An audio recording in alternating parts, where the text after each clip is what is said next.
세 가지 입장이 있다고 봐요. 하나는 이게 CBID가 가능하다. 근거는 북한이 노선을 근본적으로 바꾼 거다. 지금 겉으로 표현하는데 좀 소극적으로 할 뿐이지. 그리고 다른 극에서는 어떤 거냐면 이번 북미 협상도 쇼다. 결국은 세 번째 사기극이다.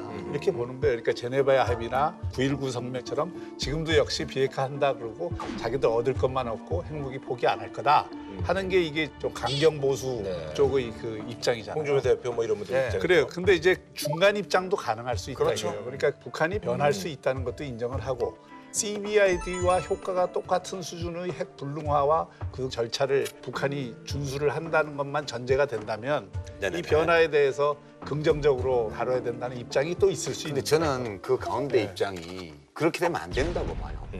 그렇게 되면 반쯤 신뢰하는 관계잖아요. 그래가지고 잘 안 되리라고 봐요. 근데 왜냐하면 남북 관계나 지금 북미 관계에서 완벽히 신뢰하는 관계로 갑자기 바뀔 수는 없어요.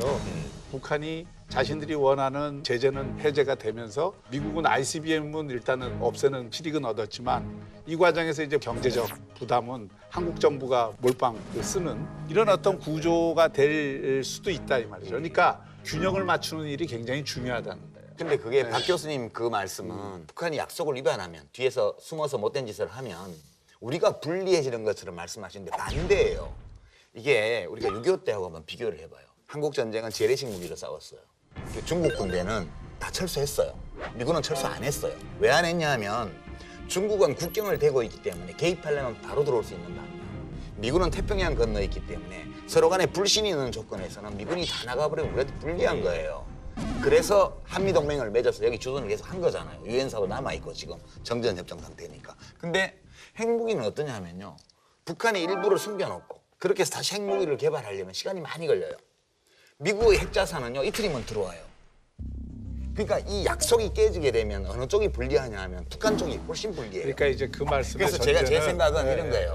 네. 이 게임은 북이 불리한 게임이에요. 그래서 저는 북한 김정은 위원장이 착하고 훌륭한 사람이라서 믿자는 게 아니고 이 게임의 성격 자체가 구도상, 예. 북한이 속이면 자기가 불리한 게임이에요, 이게. 아니 그러니까 그럼에도 불구하고 그걸 확인해가는 과정이 필요하고요. 확인을 해야죠. 미국의 30명의 전문가들이 이 협상이 결국은 완전한 CBID로 가는 게 아니라 불능화가 현실적인 목표가 될 것이다라고 공통으로 이야기하는 이유가 그 검증과 사찰이라고 하는 것은 그게 완벽하게 하기가 물리적으로 대단히 어렵다는 현실적 사정이 깔려 있는